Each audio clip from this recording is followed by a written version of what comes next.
नमस्ते मित्रों। आज हम एक बहुत ही अच्छा टॉपिक एक समान विद्युत क्षेत्र में किसी विद्युत द्विध्रुव पर बल आघूर्ण, बहुत ही अच्छा टॉपिक है। 12th बोर्ड में कई बार इस पे क्वेश्चन पूछे गए हैं, तो वो टॉपिक पढ़ेंगे हम। देखिए, ये मैंने एक समान विद्युत क्षेत्र दर्शाया है। ये विद्युत क्षेत्र है और हम जानते हैं विद्युत क्षेत्र क्या होता है। अभी विद्युत क्षेत्र किसी स्थिर आवेश के चारों ओर का वह क्षेत्र जहां किसी दूसरे आवेश को लाने पर वह विद्युत बल अनुभव करे, उसे विद्युत क्षेत्र कहते हैं। इसे हम सामान्य शब्दों में ये भी कह सकते हैं, किसी एकांक आवेश पर लगने वाला विद्युत बल ही विद्युत क्षेत्र कहलाता है। तो ये एक समान विद्युत क्षेत्र है। ये मैंने उसकी डायरेक्शन दर्शाई है, दिशा दर्शाई है, क्योंकि हमने पढ़ा था ना विद्युत क्षेत्र एक क्या है, सदिश राशि है। तो हम इस एक समान विद्युत क्षेत्र में कोई AB द्विध्रुव रखा हुआ है। ये AB क्या है, विद्युत द्विध्रुव है, जिसके A सिरे पे माइनस क्यू आवेश है और B सिरे पे प्लस क्यू आवेश है। दोनों आवेशों के बीच की दूरी है 2a और ये द्विध्रुव विद्युत क्षेत्र के साथ थीटा कोण बनाते हुए स्थित है और इस पे हमें बल आघूर्ण ज्ञात करना है। सबसे पहले हम बल ज्ञात करते हैं दोनों सिरों पे। तो यहां हम बल देखते हैं तो बल प्राप्त होता है हमें माइनस क्यू ई, और यहां हम देखते हैं तो हमें बल प्राप्त होता है प्लस क्यू ई। देखिए, इन दोनों बलों की दिशा, ये बल क्यू ई है, बी सिरे पे बल है विद्युत बल क्यू ई और ए सिरे पे है विद्युत बल माइनस क्यू ई। ये दोनों बल परिमाण में समान है और दिशा में विपरीत है। जैसे कि आपको पता ही चल गया होगा, ये माइनस क्या दर्शा रहा है, ये माइनस आपको दिशा दर्शा रहा है कि दोनों बल परिमाण में तो समान है लेकिन दिशा में क्या है, एक दूसरे के विपरीत है। तो यदि ये दोनों बल परिमाण में समान है, दिशा में विपरीत है, तो इस पे कोई नेट बल तो कार्य कर नहीं सकता। क्यों नहीं कर सकता? यदि हम नेट बल, कुल बल निकालेंगे तो ये दोनों क्या है, परिमाण में समान है, तो नेट बल कितना प्राप्त होगा आपको? नेट बल शून्य प्राप्त होगा। क्यों भी? Q E minus Q E कितना प्राप्त हुआ? 0। तो इस पे कोई नेट यानी कोई कुल बल तो इस पे कार्यरत है नहीं। तो क्या होगा, ये दोनों बल विपरीत दिशा में होने के कारण ये क्या करेंगे, इस विद्युत क्षेत्र के अंदर इस द्विध्रुव को क्या करेंगे, एक बल आघूर्ण लगाएंगे, जिससे क्या करेगा, इसके अंदर घूर्णन करेगा। तो हमें वो निकालना है। तो देखिए, बहुत ही छोटा सा टॉपिक है और इसको केवल 2 मिनट में हम कर लेते हैं। हमने 11th क्लास में पढ़ा अभी बल आघूर्ण, बल आघूर्ण जिसको हमने किससे दर्शाया था, टो से दर्शाया था। तो बल आघूर्ण बराबर हम लिखते हैं बल गुणा बलों के बीच की लंबवत दूरी। क्या लिखते हैं? बल इंटू बलों के बीच की लंबवत दूरी। अब देखिए, बल तो हमारे पास है, बल कितना है हमारे पास? बल हमारे पास है क्यू ई इनटू बलों के बीच की लंबवत दूरी। देखो, बलों के बीच की लंबवत दूरी ये है, लंबवत दूरी लेनी होती है इसमें आपको। तो मैं यहां एक लंब डाल देता हूं, ये लंब है। जैसे मैंने यहां BC लंब डाला, एक रचना की मैंने, क्या BC लंब डाला है, ठीक है। अब BC लंब डाला तो ये कोण थीटा है, तो हम जानते हैं ये कोण भी कितना होगा, थीटा होगा। संगत कोण है तो ये कोण भी कितना होगा, थीटा होगा। तो ये क्या हो गई, त्रिभुज ABC एक समकोण त्रिभुज हो गई। क्यों? क्योंकि ये लंब है, 90 डिग्री का कोण है, तो ये क्या हो गई, एक समकोण त्रिभुज, समकोण त्रिभुज। और समकोण त्रिभुज में हमें ज्ञात क्या करना है, बलों के बीच की लंबवत दूरी क्या है, BC। बलों के बीच की लंबवत दूरी क्या है, BC। तो इस समकोण त्रिभुज में आपको BC ज्ञात करना है। तो ध्यान से देखिए, इस समकोण त्रिभुज में ये BC है क्या, ये BC, ये कोण थीटा है, थीटा के सामने वाली भुजा होगी आपकी लंब जिसमें 90 डिग्री कोण है, और सबसे बड़ी भुजा होगी आपका कर्ण, और ये भुजा होगी आपकी आधार। तो आपको क्या ज्ञात करना है, आपको लंब ज्ञात करना है और आपको कर्ण दिया हुआ है। तो त्रिकोणमिति के अनुप्रयोग से हम ज्ञात कर सकते हैं कैसे भी, साइन थीटा बराबर क्या होता है, लंब बटा कर्ण। लंब कितना है, BC, कर्ण कितना है, AB। हम लिखेंगे साइन थीटा बराबर BC, AB कितना है, 2a। तो क्या लिख सकते हैं, BC बराबर 2a साइन थीटा। तो हमारा BC का मान प्राप्त हुआ 2a साइन थीटा, वो इस समीकरण में हम रख देते हैं। तो बल आघूर्ण आपका कितना प्राप्त होगा, QE into 2a sine theta. क्या हम इसको ये लिख सकते हैं, EQ into 2a sine theta. ये मैंने क्यों लिखा है, बार बार ये 2-3 बार आ चुका है आपके नजरों में, तो आप जान चुके होंगे कि आवेश और आवेशों के बीच की दूरी क्या होती है, द्विध्रुव आघूर्ण। तो हम लिखेंगे ई, द्विध्रुव आघूर्ण को पी से दर्शाते हैं, साइन थीटा। तो ये एक समान चुंबकीय क्षेत्र में हमें बल आघूर्ण प्राप्त हो गया, ई पी साइन थीटा। यदि इसको आप सदिश रूप में लिखोगे तो आप टो इक्वल टू लिख सकते हो P क्रॉस E, क्योंकि यहां साइन थीटा है, हम ये लिख सकते हैं इसको सदिश रूप में लिखें तो। लेकिन क्वेश्चन ये नहीं पूछा जाता आपको कि एक समान चुंबकीय एक समान विद्युत क्षेत्र में किसी द्विध्रुव पे लगने वाला बल आघूर्ण ज्ञात कीजिए। क्वेश्चन थोड़ा सा हटके पूछा जाता है। आपको क्वेश्चन पूछ लिया जाता है कोई समान विद्युत क्षेत्र जिसके अंदर कोई विद्युत द्विध्रुव रखा हुआ है उस पर अधिकतम बल आघूर्ण ज्ञात कीजिए। या क्वेश्चन आपको यह भी पूछा जा सकता है कोई समान विद्युत क्षेत्र के अंदर कोई द्विध्रुव रखा हुआ है तो वह न्यूनतम बल आघूर्ण किस स्थिति में अनुभव करेगा। तो इस प्रकार का क्वेश्चन पूछा जाता है। तो इसके हम विशेष परिस्थिति पढ़ेंगे, तो ये आप स्क्रीनशॉट ले सकते हो इसका। अब इसकी कुछ विशेष परिस्थिति देख लेते हैं। मिटा देता हूं मैं ये। व्यंजक हमारे पास प्राप्त हो गया है P साइन थीटा या EP साइन थीटा। तो कुछ विशेष परिस्थितियां हैं जिनसे क्वेश्चन आता है।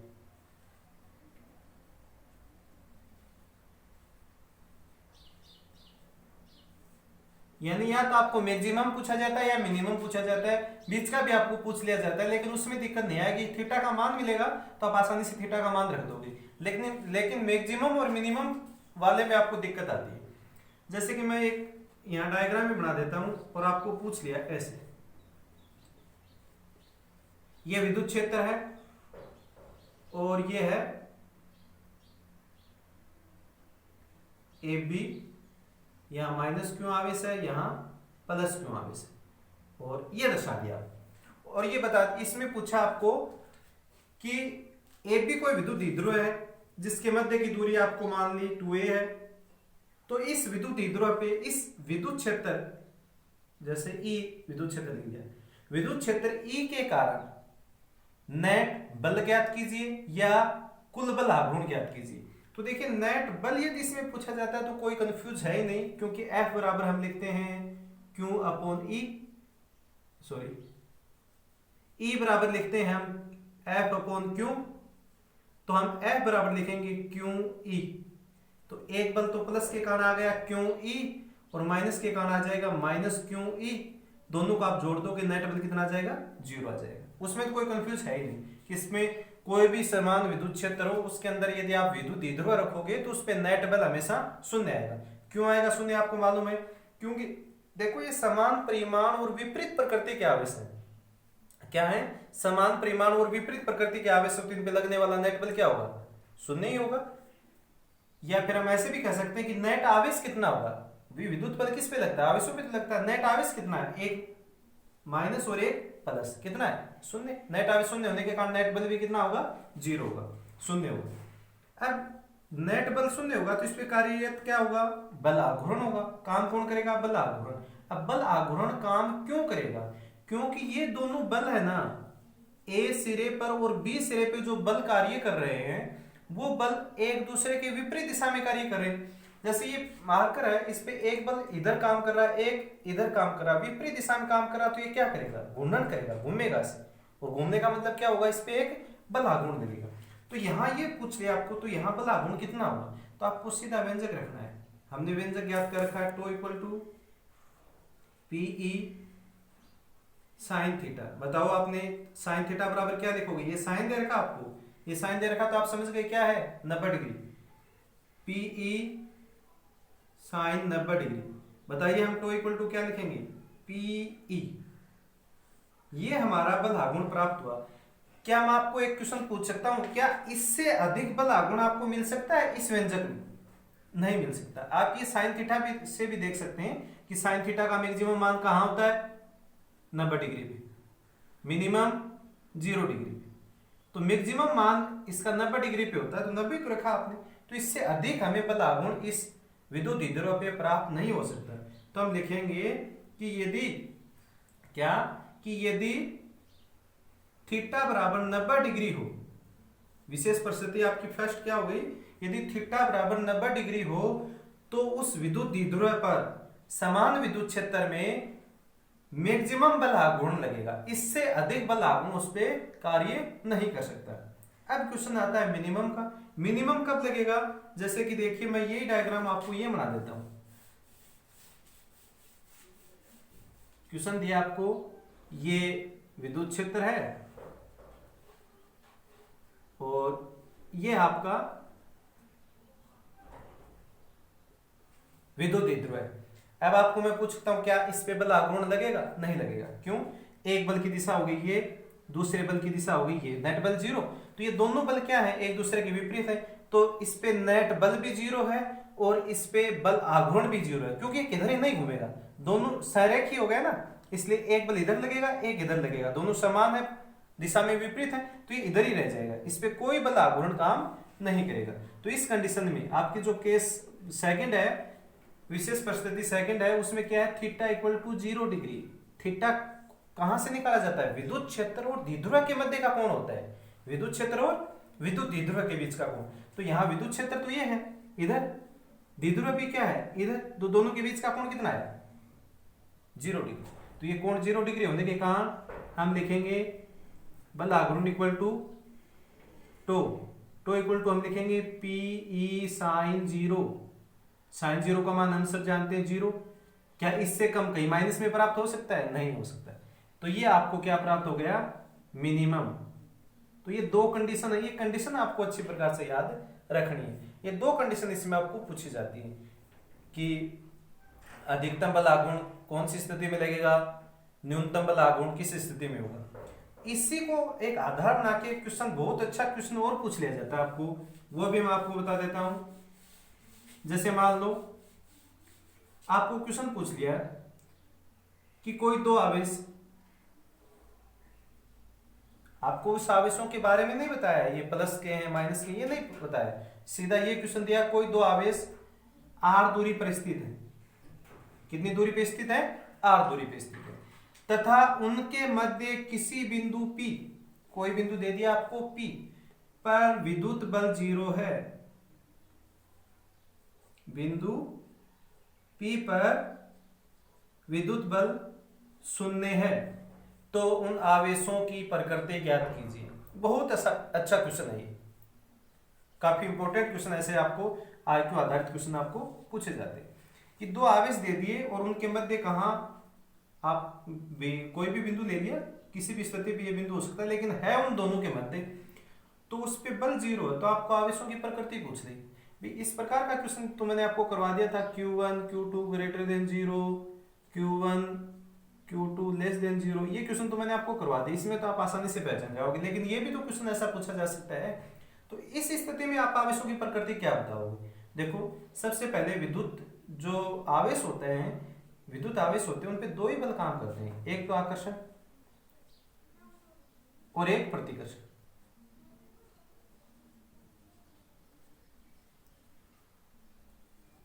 आकर्षण काम करता है जब दोनों विपरीत प्रकृति के होते हैं, और प्रतिकर्षण काम करता है जब दोनों समान प्रकृति के होते हैं। ये दो ही बल काम करते हैं। अब आपको ये देखना कि उनके मध्य कहीं बल 0 हो सकता है। सपोज करो विपरीत प्रकृति के हैं, दोनों विपरीत प्रकृति के हैं, तो क्या विद्युत द्विध्रुव पर कहीं शून्य आवेश हो सकते हैं, शून्य बल हो सकता है? क्यों भी?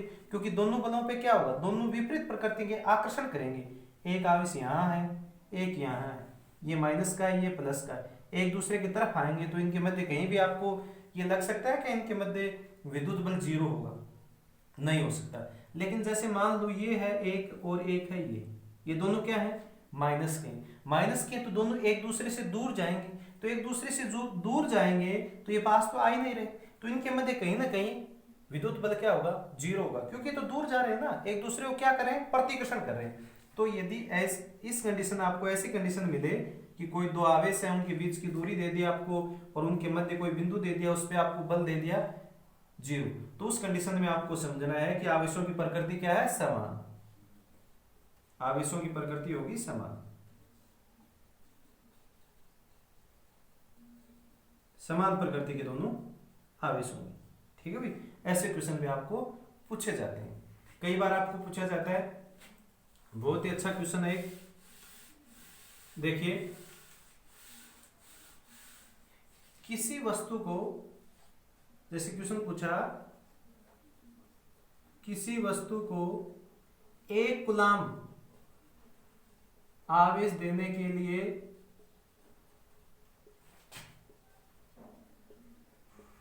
कितने इलेक्ट्रॉन निकालने होंगे। बहुत अच्छा क्वेश्चन है। 1 कूलम आवेश देने के लिए कितने इलेक्ट्रॉन निकालने होंगे। हम जानते हैं भी, किसी पदार्थ के अंदर आवेश क्या होता है, उसके द्वारा त्यागे गए या ग्रहण किए गए इलेक्ट्रॉन के तुल्य होता है। यानी क्यू बराबर आप क्या लिखते हो, प्लस माइनस साइन। अब ये निकालने की बात कर रहा है, इसका मतलब क्या है, त्यागे प्लस का है। एन बराबर हम क्या लिखें, क्यू बटा ई। क्यू का मान आपको दे रखा है 1 कूलम, ई का मान आपको पता है 1.6 गुणा 10 की घात माइनस 19 होता है इलेक्ट्रॉन का मान। तो बताइए कितने इलेक्ट्रॉन उसको त्यागने होंगे। तो इसका आंसर आपका आएगा 6.25 गुणा 10 की घात 1 कम हो गई 18। इतने इलेक्ट्रॉन उसको त्यागने होंगे। कई बार आपको एक क्वेश्चन और कंफ्यूज करता है, क्या कि जैसे मान लो आपको क्वेश्चन दे दिया, क्या किसी पदार्थ पर 2.0 गुणा 10 की घात माइनस 18 कूलम आवेश हो सकता है। इतना आवेश हो सकता है। तो इसके लिए मैं आपको बताना चाहूंगा कि कोई भी पदार्थ जिसके अंदर कुल आवेश होता है हमने ये आवेश का गुणधर्म पढ़ा था, उसके अंदर पढ़ लिया था कि आवेश क्वांटीकृत है। क्वांटीकृत का मतलब ये हुआ कि उस आवेश को हम तोड़ नहीं सकते तो वो क्या होगा, वो 1.6 गुणा 10 की घात माइनस 19 कूलम का पूर्ण गुणज होगा। क्या होगा, इलेक्ट्रॉन पे उपस्थित आवेश का पूर्ण गुणज होगा। ये देखिए, यहां n का मान 1/2, n का मान 3/4, ऐसा नहीं हो सकता। यहाँ n का मान होगा ना, n, यहाँ n क्वांटम संख्या है 1 2 ऐसे, इसका मान प्राप्त होगा आपको। यानी क्यों बराबर हम क्या लिखते हैं, प्लस माइनस साइन ही लिखते हैं ना। तो जो n का मान प्राप्त होगा ना, वो आपको क्या प्राप्त होगा, पूर्ण संख्या के रूप में प्राप्त होगा। ऐसे ये नहीं है कि आपको पॉइंटों में प्राप्त हो गया, कोई उचित अनुचित भिन्न में प्राप्त हो गया, ऐसा नहीं होगा। क्यों नहीं होगा, क्योंकि आवेश क्या है, क्वांटीकृत राशि है। तो यहां आपको कैसे ज्ञात करोगे, कि आपको कैसे पता चलेगा कि ये किसी पदार्थ पे आवेश है या नहीं। तो उसके लिए एक साधारण तरीका है कि आप क्या करो, 2.0 गुणा 10 की घात माइनस 18 है, इसमें आप भाग दो 1.6 गुणा 10 की घात माइनस 19 का। यदि ये भाग पूरा जा रहा है, यदि ये भाग कंप्लीट जा रहा है, यानी आपको लास्ट में इसका कोई पूर्ण गुणज प्राप्त हो रहा है, किसका, 1.6 गुणा 10 की घात माइनस 19 कूलम का यदि कोई पूर्ण गुणज आपको प्राप्त हो रहा है, तो इसका मतलब ये आवेश होगा, अन्यथा ये उस पदार्थ पे आवेश नहीं हो सकता। तो ये हम देख रहे हैं, तो ये आवेश नहीं हो सकता भी, क्योंकि ये माइनस की ऊपर जाएंगे प्लस की हो जाएंगे, 10 की घात 1 बचेगी, इसमें भी ये भाग नहीं जा रहा। तो इसका मतलब क्या है, ये किसी पदार्थ पर आवेश नहीं हो सकता। ये आवेश क्या होगा, नहीं हो सकता। तो ये बात हम समझ गए भी कि कोई भी पदार्थ उस पे आवेश क्या होगा, उस पे आवेश होगा इलेक्ट्रॉन पर उपस्थित आवेश का पूर्ण गुणज। या हम ये बता सकते हैं कि यहाँ क्यों बराबर प्लस माइनस n, तो n का मान आएगा वो एक प्राकृत संख्या या पूर्ण संख्या के रूप में इस प्रकार से आपको प्राप्त होगा। ये क्या नहीं होगा, ये आपको पॉइंटों में प्राप्त नहीं हो सकता n का मान। ठीक है, तो ये आज के कुछ क्वेश्चन थे और एक आपका बहुत ही अच्छा टॉपिक था विद्युत द्विध्रुव पे बल लागू। Thank you.